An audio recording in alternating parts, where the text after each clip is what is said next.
Ladies and gentlemen, welcome back to yet another episode. I just wanted to show you the government's involvement in promoting and participating in the anti-protest against parents and defying parents, basically going against the Million March for Kids.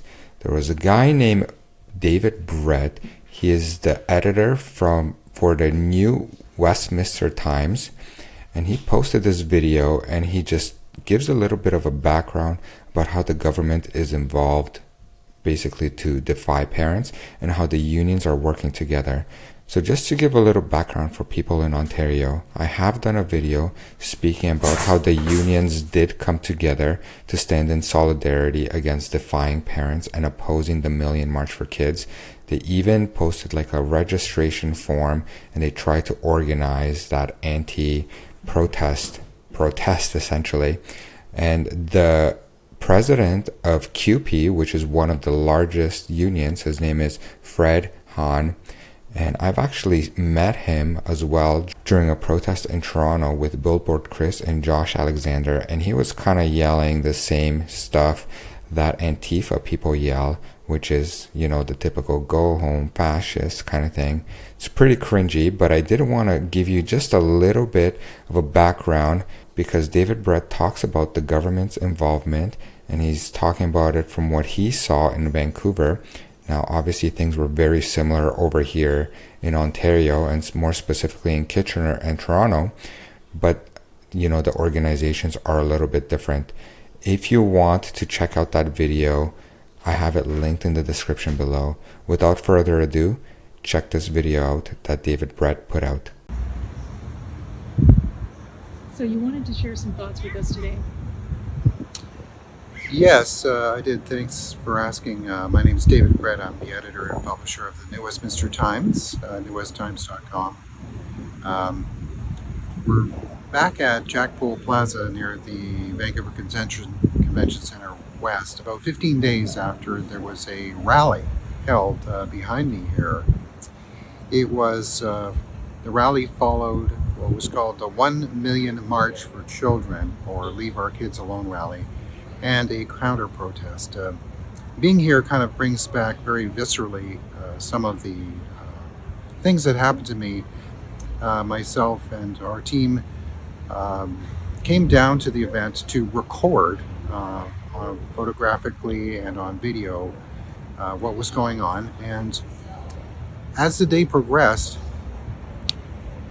there was a lot of things that happened that I still feel are quite traumatic. Being chased around by the president of the BC Federation of Labor, that is, being taunted in kind of a sexualized way by counter-protesters, having kind of gross,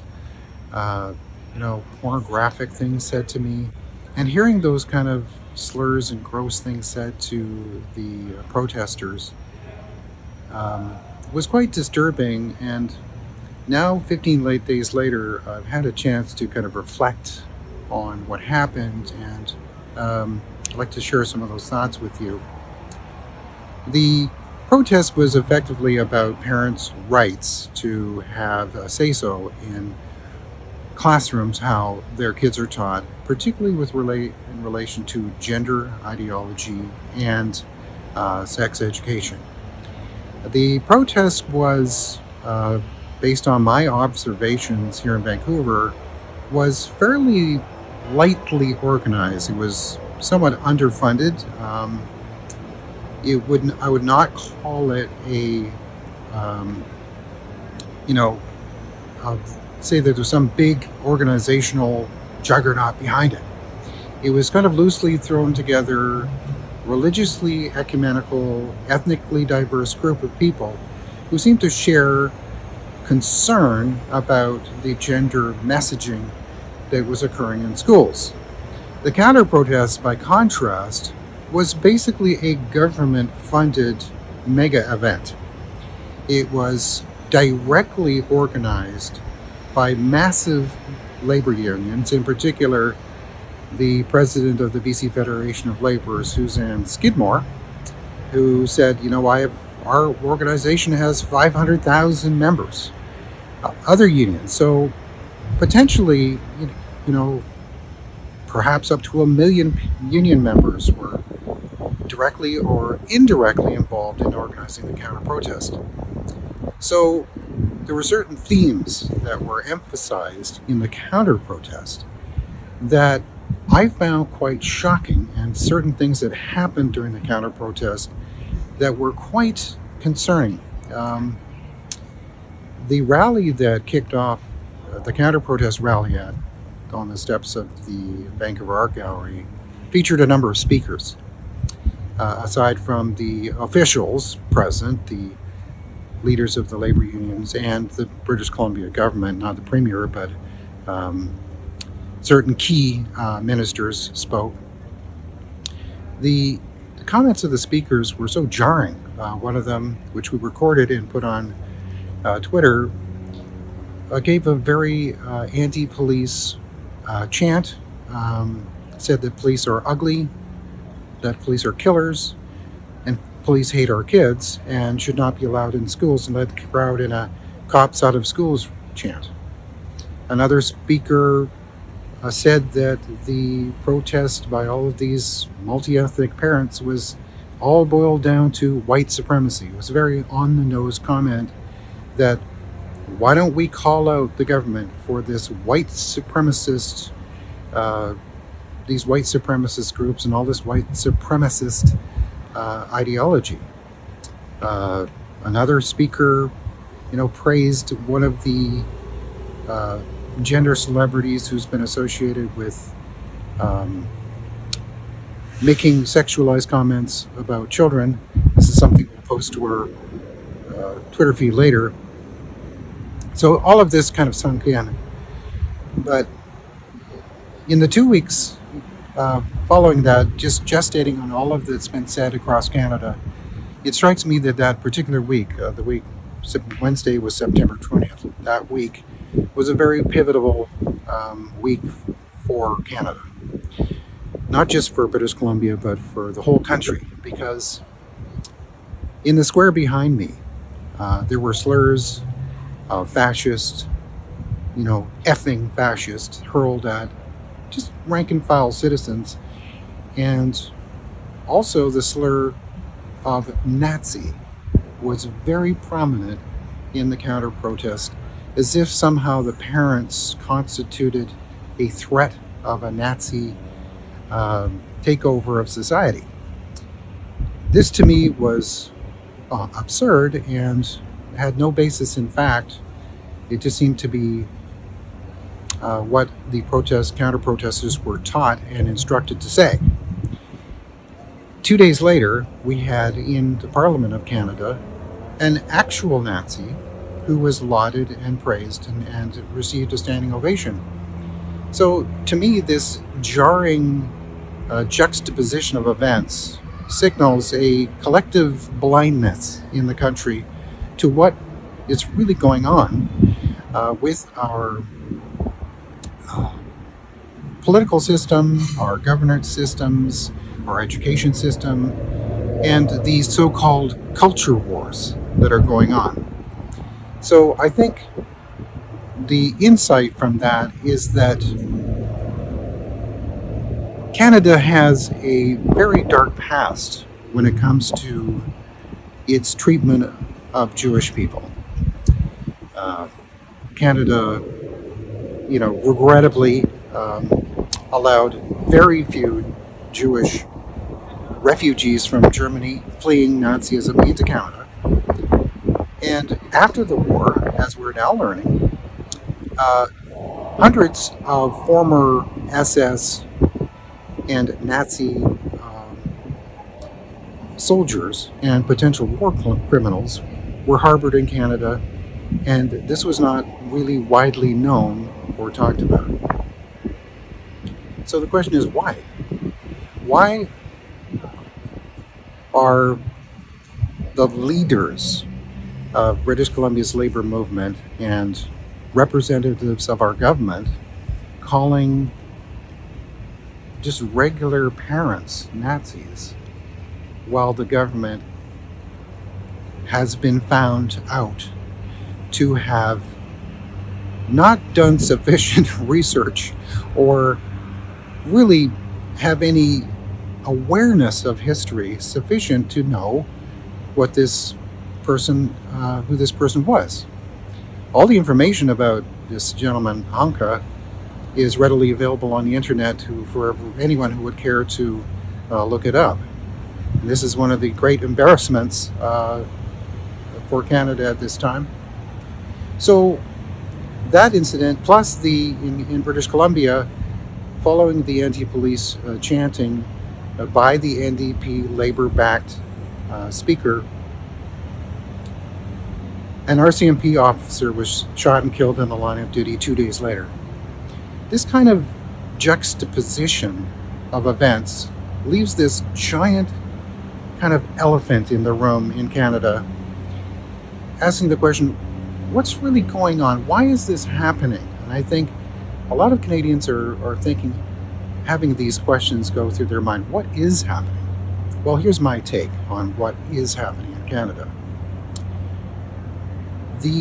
There's a very highly organized, very well-funded, highly scripted, and directed campaign by radical left operatives that are funded by and endorsed by, at least here in BC, by leaders of the labor movement. And I say that because I was able to photograph Antifa and anti-anarchist demonstrators inside the labor booth here. And when I tried to film them, as people can see on our Twitter feed, that I was accosted and chased and harassed and swarmed. And little did I know that the Canada Anti-Hate Network had circulated pamphlets instructing people to do exactly that. That it was sort of a cheat sheet of how to do a protest. You see someone taking photographs, you swarm them, you block them, and you prevent them from recording what's going on. Well, why would they want to hide what's going on? So what I think is going on, and that I think Canadians are slowly waking up to, is that there's a kind of a paradoxical message that is being sent out to Canadians. So on the one hand, what I'll call the left, and it's not necessarily entirely the left, but predominantly the left, have a public communication strategy to portray themselves as loving, kind, accepting, backing justice, and calling for an increase in human rights and to protect human rights and to sort of this outer clothing of human rights activism. But what to me became very crystal clear, right? And keep in mind, I don't go to protests. This is really the first time I've really been in the hurly-burly of a protest by what I would call anti-fascist radicals. The undercurrent is not human rights. It is to, quote-unquote, dismantle a system of oppression that they perceive exists in Canada. So, what is this system of oppression? The system of oppression is effectively the entire capitalist enterprise. There's an idea that the corporate world controls the government, and the government then controls the people, and that the police are the agents of the government to keep in Marxist terminology, the proletariat under control. So this narrative, so it makes perfect sense why a transgender activist rally would include anti-police activism, because they see those things as directly linked. That the government of the day the state, if you will, needs to be dismantled and taken apart. And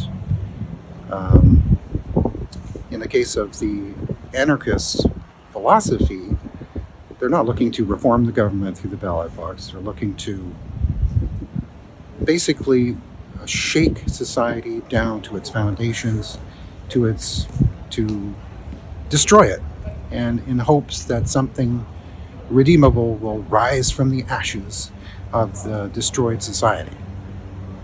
So these very radical ideas have been shown to be at the core of the governments, at least the government of British Columbia, and you might say the government of Canada, because the NDP and the Liberals are now linked in a power sharing agreement. The government is sponsoring and developing a message to deliver to Canadians that on the outside, we support love, acceptance, kindness, justice, peace, and this is somehow the Canadian way. But underneath that veneer, if you will, there is a very cruel, unkind, vicious, and I think potentially violent movement that is increasingly springing up in this country. So, what evidence of this is there? Well, I think one bit of evidence is when the Million March for Children occurred in Victoria, British Columbia, the police had to close and basically cancel the rally because the counter-protesters had broken through a line they weren't supposed to break through, and they'd rushed the stage, and there was potential for a violent clash, so they stopped it. But here, behind me, what happened, why violence did not erupt in Vancouver is that the counter-protesters took up the entire plaza in advance of the march, the people who were in the march arriving. So by the time the folks came down Burrard Street, just a block from here, and tried to set up on their stage for their rally to, address their assembled group, the folks from the counter-protests had taken up all the space and had set up a competing PA system. They were yelling their chants, playing loud music, drowning out the protesters entirely. So come to find out later that from the cheat sheet that was conveniently shared by Lindsay Shepherd on Twitter just the other day, it was basically instructing. It was a set of instructions to do exactly that, to drown them out with music, do not listen to them, scream at them, hurl slurs. So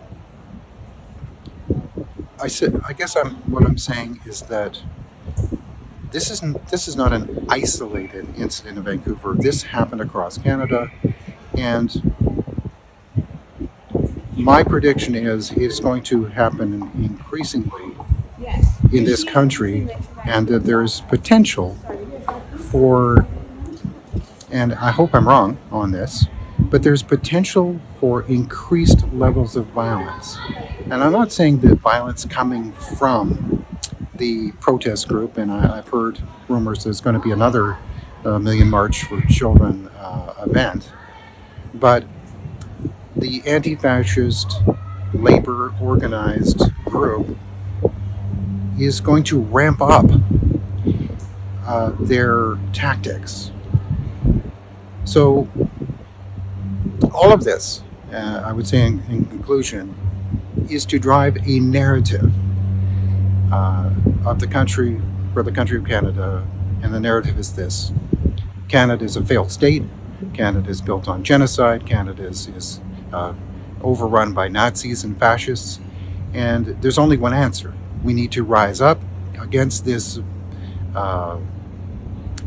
growing hate. And ironically, the organizations that are driving this narrative are funded by the government. The Canada Anti-Hate Network, a lot of the, and finally, I think that is critical to all of this is the role of the media.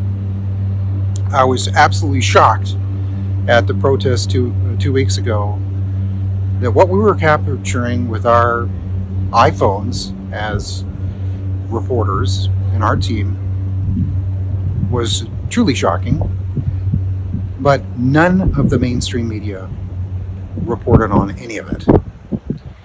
What was said at the rallies, the Antifa presence in the labor booth, the slurs, the swearing, the vulgarity, the hostility, the verbal abuse that came from the counter-protesters did not make it into the Vancouver Sun, the province, any of the major television networks.